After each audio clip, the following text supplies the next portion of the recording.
lagi di Hotman Paris Show, masih dengan bintang tamu kita, tapi nanti lanjut ngobrol sama mereka. Saat ini kita masuk di SKJ Salam Kopi Joni.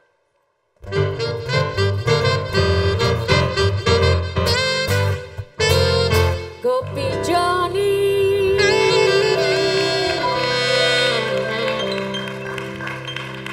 Oke, para pemirsa, hari ini sudah tampil di depan saya Bapak Iwan Kusnendar ya, bin Ruhyat, Ya.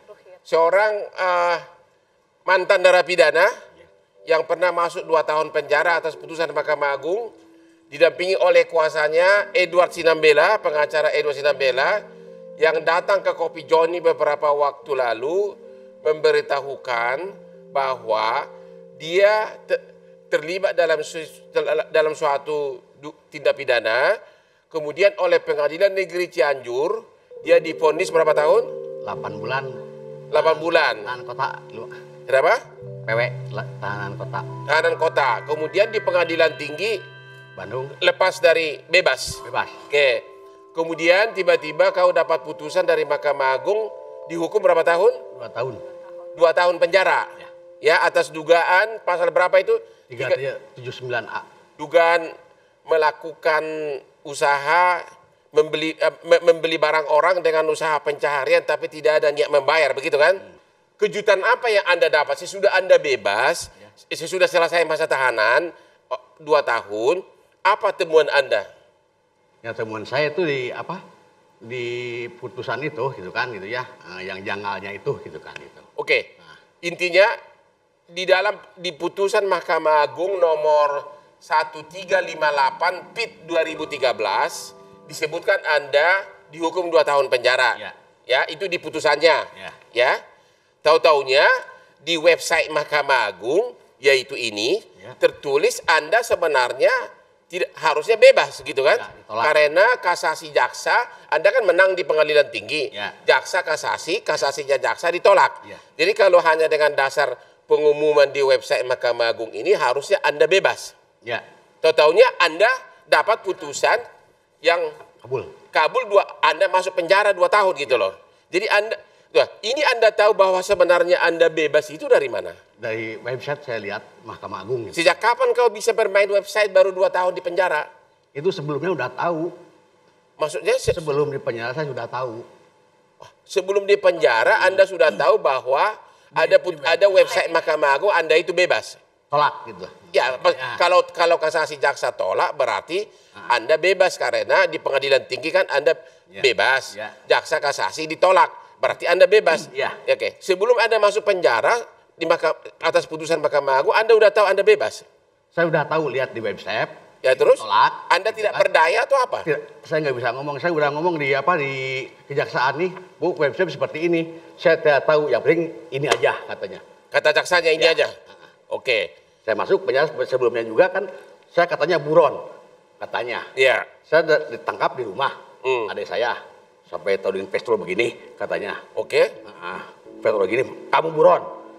Buron apa saya nggak kemana-mana, kan saya udah bilang tolak ini juga. Artinya Anda merasa bebas gitu kan? Terus sekarang kita lihat putusan ini. Anda mengatakan bahwa Anda menduga bahwa putusan ini palsu, putusan Mahkamah Agung Kasasi. Karena coba lihat, stempelnya beda. Ya. Coba lihat nih. Stempelnya beda. Stempelnya beda. Inilah yang asli. Ya. Ya, ini surat pemberitahuan penerimaan berkas perkara. Stempelnya ini asli. Ada apanya ini? Ini ada sentilan di sini nih. Ada sentilan. Terus Sementara di putusan kasasi yang menghukum Anda tidak ada. nggak ada ini. Jadi beda stempel di surat penerimaan berkas perkara Mahkamah Agung sebelum divonis, beda stempelnya dengan putusan kasasi yang menghukum Anda. Ya. Terus apa lagi yang berbeda? Terus ini poinnya 1, 2, 3-nya hilang, 4, 5 ada. Gitu. Nomor cara penulisan nomor NIP-nya beda. Cara nomor NIP ini beda juga. Ya. Ini kan titik-titik. Pakai titik-titik. Sementara di sini nomor NIP pejabatnya enggak ada titik. tidak ada titik-titik. Kemudian tanda tangan. Ya, tanda tangannya beda juga. Ya beda. Ya menurut saya beda karena ini kan yang ini begini, terus yang ini kan begini gitu kan. Ini kan Begitu. nyambung, ini kan nyambung gitu. Ya. Terus satu lagi putusannya pun amarnya ada 1 angka hilang gitu. Ya. Masa Gimana? Mahkamah Agung kan orang mungkin Mahkamah Agung pernah buka tertinggi. Ya. Nah sekarang poin 1, 2, Amar putusannya itu 1, 2, 3-nya hilang. 3-nya hilang. 4, 5 ada. Stempel berbeda, tanda tangan berbeda, cara pengetikan nomor NIP-nya juga beda. Kemudian di website di Mahkamah Agung diumumkan resmi, harusnya Anda bebas. Ya. Tapi di dalam putusan Anda masuk penjara 2 tahun. 2 tahun. Gimana pengacara gimana? Apa inti? Menurut pengertian Anda apa yang terjadi? Ini banyak Edward Sinambela. Ini banyak kesalahan sih sebenarnya. Kita Ya. melihat di antara website tidak sinkron dengan putusan. Website sama putusan berbeda. Stempel berbeda. Berbeda. Jadi, Terus? saat itu kan terpidana kan meminta konfirmasi, tidak dilayani dengan baik gitu loh. Meminta konfirmasi kepada Kejaksaan Cianjur. Cianjur.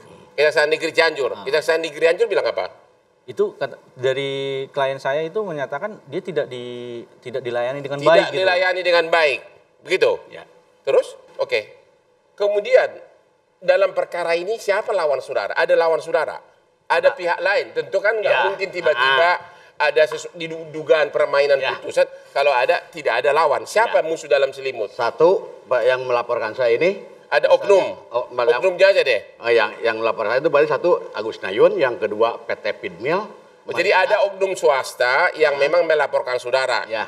Kemudian Sebelum melapor di Cianjur itu dia tuh lapor ke Polda Metro.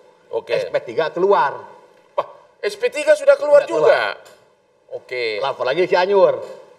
Lapor lagi di Teman-temannya lapor lagi. Padahal semua ada jaminan semua. Bahkan Iya. sekarang ini begini, Bang. Dia sekarang itu saya dipidana, terus jaminan saya pun diambil.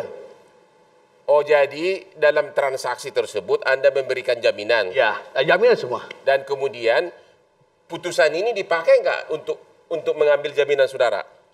Enggak. Saya bilang kan nggak bisa. Nggak bisa, kenapa? Saya nggak harus lapor siapa ini. Coba, jadi gini, caranya adalah Anda cek ke Mahkamah Agung, ya. Kirim surat ke Mahkamah Agung, ceritakan ini, ceritakan semua keanehan putusan ini, terutama perbedaan stempel di putusan sama di surat yang sebelum perkara ini masuk kan ada surat namanya penerimaan berkas perkara. Di sini ada stempel yang berbeda dengan di stempel di Mahkamah Agung. Ceritakan ini semua, termasuk juga di website Mahkamah Agung ada itu bebas. Ya, ini gerak cepat karena ini akan sangat menarik pimpinan Mahkamah Agung untuk dicek benar nggak ini putusan ini adalah putusan palsu gitu loh. Ya. Ya kira-kira begitu. Jadi itu nasihatnya Pak Bos ya? Itu saran saya. Ya. Dan ini kalian harus suratin semua pimpinan Mahkamah Agung agar sesegera mungkin tim pengawas dari Mahkamah Agung turun, diperiksa, dan nanti kalau ada hasil pemeriksaan dari Mahkamah Agung itu Anda pakai di melawan gugatan perdata dia. Bahkan Anda bisa usut, Anda bikin laporan polisi. Sekarang waktunya Anda untuk bergerak balik. Tapi tunggu sampai Mahkamah Agung mengeluarkan surat hasil pemeriksaan. Begitu, Bos. Kira-kira begitu? Ya, ya. Ya?